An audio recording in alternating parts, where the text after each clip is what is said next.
What's going on, beautiful people of YouTube? It's Renebean. Welcome to another episode of Life of a Game Hunter / Collector.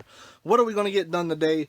Well, that's my new Atari Lynx that I picked up at the convention. The one that I replaced it with was claimed immediately by a subscriber the second that I made mention of it. I went to go test it out, and it developed a blue vertical line since the last time I played it. It still works perfectly, but that vertical line just annoys me. We're going to see if we can't fix that. I had a Nintendo 64 game sent in. They wanted, it was just a simple trade, but they wanted me to put the refurbished by Renebean sticker on the back, which I have no problem doing, but in order for me to do that, we got to fully refurbish the game, so you're going to get to see how to do that. Plus, we got a Super Nintendo that we've been working on for a future giveaway. Hopefully, we can get that done and fixed up. We got it to work through the RF, but not through the AVs. So with that said, I don't know, we may be able to get another Game Gear done. I'm hoping so. So let's go ahead and announce the winner to the last episode vlog giveaway, and that winner is Sia121. You got your choice of any one of these beautiful Pokemon gym badges. All you got to do is hit me up on Instagram, and I will get one mailed out to you. For all you guys else out there, if you want to be entered, just be subscribed to the channel, hit the thumbs up, leave a comment down below, and you're entered. Guys, oh my lord, we need to get there. We need to get to work. Unlike this lump right here, are you ready to go out there and make some money? Huh? She isn't, but I am. Let's do it.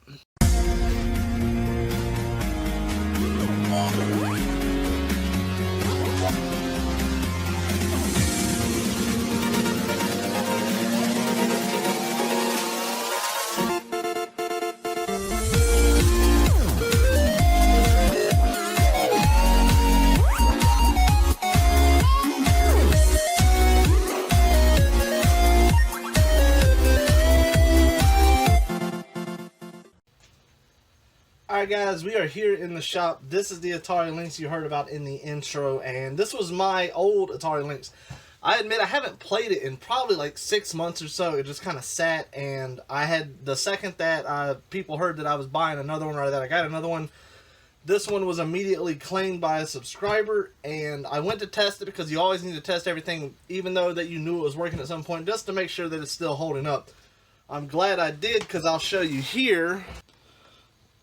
You can see a blue line right up and down. It doesn't ruin it. You can still play it, but I'm going to see if I can't fix that. He may still want it, or someone else may still want it, but with that blue line, I want to see if a simple ribbon reset will fix it. I'm hoping it's not a capacitor issue. I've never opened up an Atari Lynx, so this is going to be a new experience for both of us. You being the watcher and me, so let's see what we can't do here.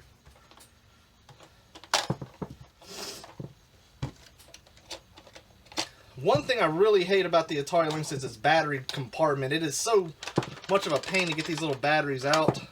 I don't know why they had to do it that way. I actually do got the battery cover, but I left it inside. There's no sense in bringing it out here. Alright, remove the game, the screws. There's one right under here I can see. So I think, I'm imagining the screws are going to be underneath these grips here. Let's see. Anytime I take anything apart for the first time, I try to be very careful when it comes to actually pulling it apart. I never know how these things are seated in there. Alright, so this is just the back, which is good.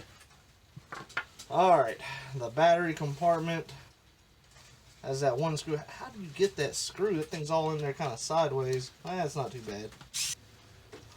Alright, so I see the speaker connection here, the power, I'd imagine, for the LED. LCD, let's see here.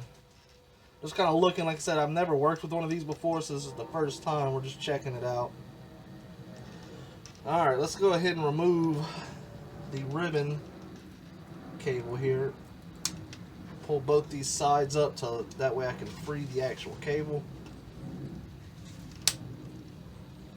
And that one should just kind of, let me get both sides before we start pulling.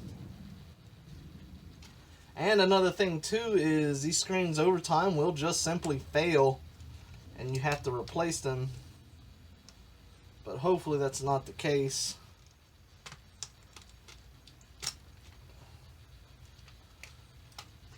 Alright, so let's see. You should just come right out if I'm nice and careful here. There we go. There's one There's 2. Alright, so there's the motherboard itself. Looking for any type of damage. These things got some hefty capacitors on there, but they all look beautiful. I'm not seeing any issue on any of them. When it comes to this, I did a little bit of research, and the only thing that I could see that a possibility is a simple ribbon reset. I am going to clean these ribbons as best as I can. And this is some super delicate stuff right here. You have got to be careful. You bend these ribbons back, pull the pins out, you're not going to have a good time. Alright, so I'm just going to use a little isopropyl and clean underneath them. And I'm not going to use Bright Boy or anything like that. I'm just some simple isopropyl. And that's really, other than where the actual ribbon connects down here on the base, it uses a glue. And I'd almost, let's try something. This was sent in, it's a heat gun. And this is much like the, I'd say, the Virtual Boy ribbon cables, how they used a glue adhesive to hold down the ribbon. What's another item? Game Boy Colors, I think, do the same thing. And it is a terrible idea. It's not good at all because it can come undone. I don't think that's the issue on this one, but I do want to heat up that and see if we can't just press it down and just ensure that it is good to go. Let's see here. I'm just trying to test to see exactly how hot I'm dealing with because I don't want to burn nothing. And it gets warm, alright. So one thing I'm going to do is have something to smudge it down after I heat it.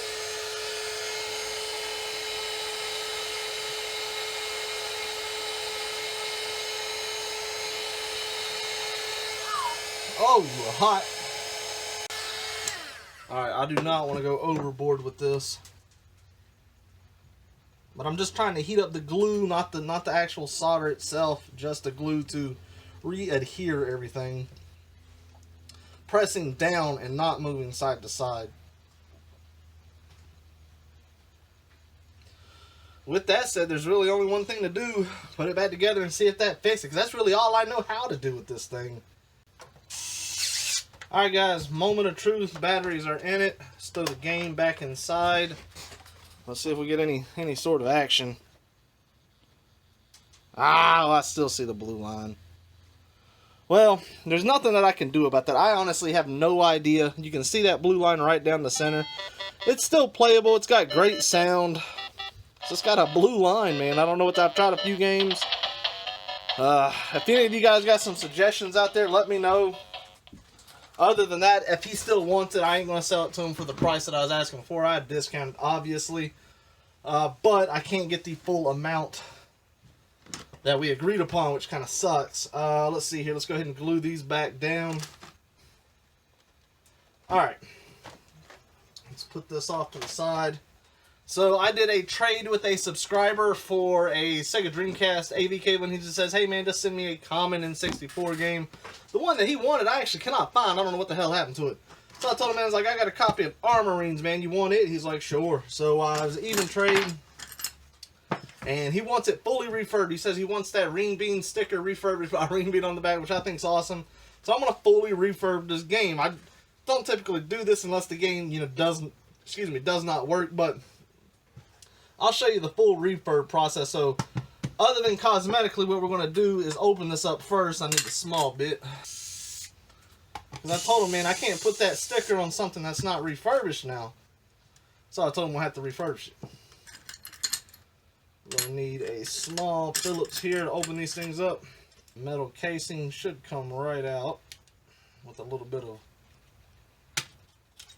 force. There we go. So there's that. And then the game itself comes right out. And these pins definitely need to be refurbed up right there. Those things are looking rough. So, you know what I'm going to turn to? My classic Bright Boy. This stuff right here. Oh my goodness. It can clean up a dirty relationship quick. Alright, so let's see here. Throw a little bit of this on there, and you're just going to see the results of this Bright Boy. man. Look at those pins. They look so much better. Oh, I love it. I love Bright Boy. Bright Boy is just phenomenal stuff. Alright, so now all we gotta do is seat this thing back together because the inside is completely clean on this one. This one is not bad. This little thing pisses me off with N64 games, man. I ain't gonna lie. Because I always forget how to put the thing back in there. Good thing with Nintendo is things can only go in one way. Of course, I always put it in upside down. There we go. So if you feel that you can't put something back together with Nintendo, just realize it can only go in one certain way. Most game systems are like that. I mean, even Sega copies things like that.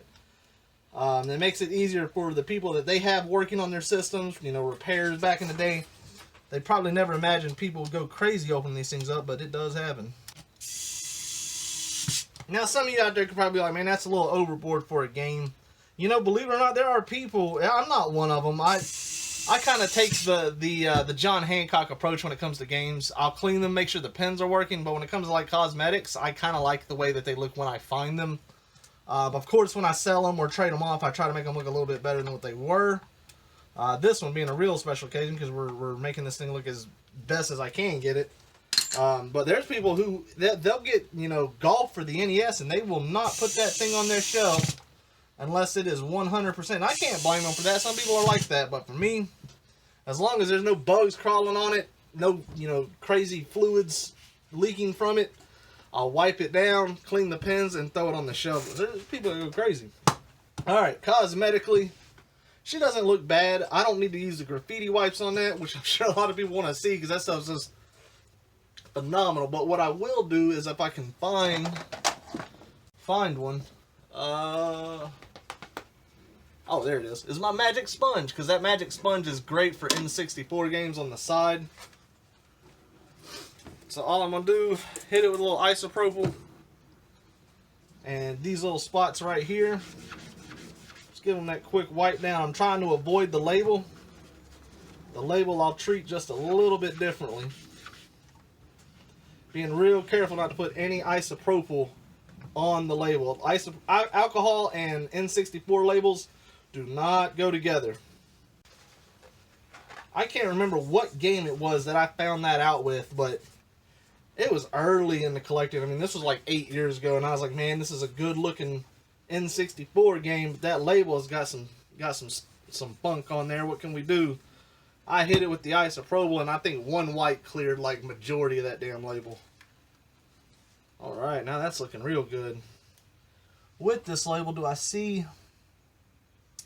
It's not even dirty on the label. If it was dirty, I would use water and I would do the quickest wipe you've ever seen in your life. These labels are usually paper. They don't have that film over them. We'll leave it as is. It's a very clean copy of Armorines. I'll get that sent off to them. And it earns the Renebean refurbished sticker on there. Alright. What the hell is next? I'm sure y'all remember this from last episode and probably why we wondered why we didn't work on it first. Well, I wanted to really check that Atari Lynx and the Super Nintendo. This thing, the RF works on it, the RF out, but the multi-out does not work. And I'm going to look at a few capacitors. If that doesn't get it, I have a donor 64, or not 64, but Super Nintendo, that hopefully we can dissect the multi-out on. I don't know yet. I haven't dived that deep into it. So let's see here. Put this off to the side. So one thing I want to do is look at the capacitors under the cooling fan at least. Just to make sure we ain't got no crazy corrosion. Hell, I need to pull off all these screws just to look everywhere on it. I don't know why the hell I said cooling fan. I have no idea, guys. The things that I say surprise even me. There we go. Alright. That one, this one. And then the whole board's going to come out from the bottom, I think. God, this is a pain. But this was sent in hopes that we can use it for a giveaway. Which I'd like to see. Because I love giving you guys stuff. And that's hard to see. But on the multi-out, though, it really does look like some bad connections. Like, it's just not... Let's try to reflow that and see if that'll make us a difference, which I hope it does. Alright guys, I reflowed it, add a little bit more solder to drip down through it. I want to put all this thing back together, and one thing I thought about trying, and you can do this, you know, with like NESs have failing capacitors too. Since I don't have a multimeter to test these capacitors, what I'm going to do, you can't really test one that well from my understanding. We are going to leave it on. Just leave it on and see if that wakes them up. Then I'll know what's going on. Sometimes capacitors do need to be woken up. So let's put this back together here. And I got to put the tops on. Alright guys, so now I'm going to hook this thing up and just see. Hopefully it works now with the reflow. I mean, I'm not going to get my hopes up on it, but that surely would be nice. But if not, we're just going to leave it on. And we're going to let those capacitors warm up if I can get this in there.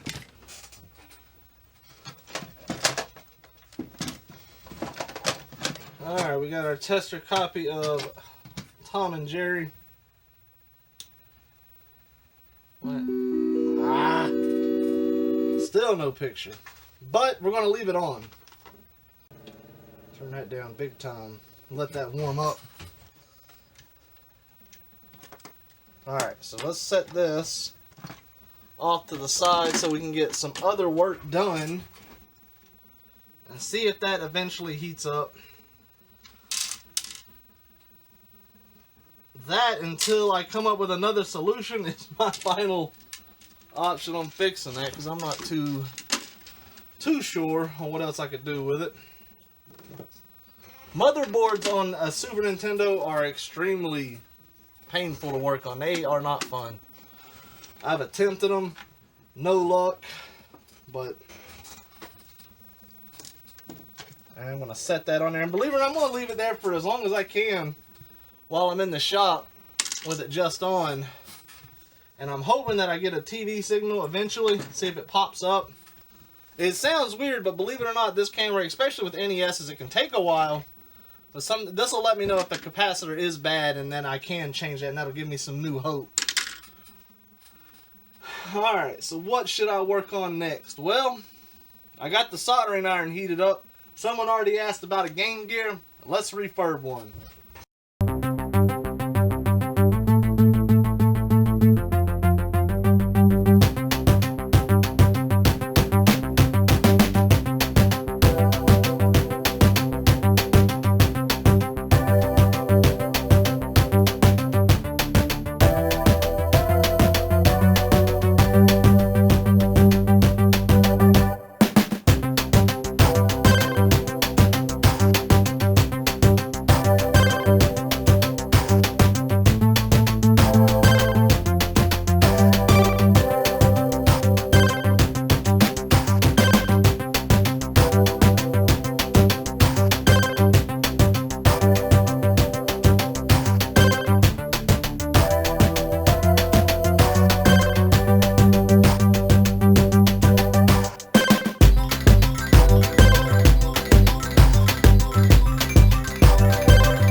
Alright guys, I just now finished up this Game Gear. What a pain.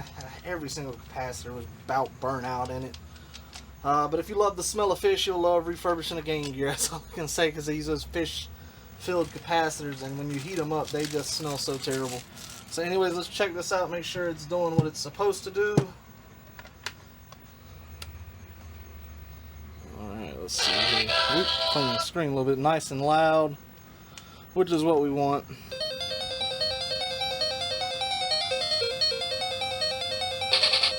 Oh yeah, working good, just like it should. So I'm happy with that.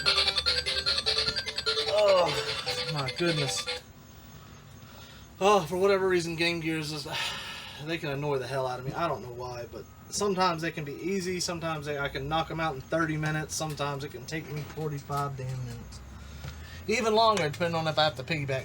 So anyways, checking on that Super Nintendo, I had it plugged up for that entirety, which was like a 45-minute to an hour-long job, to see if the capacitors would warm up, and as you can see, nothing is on the screen.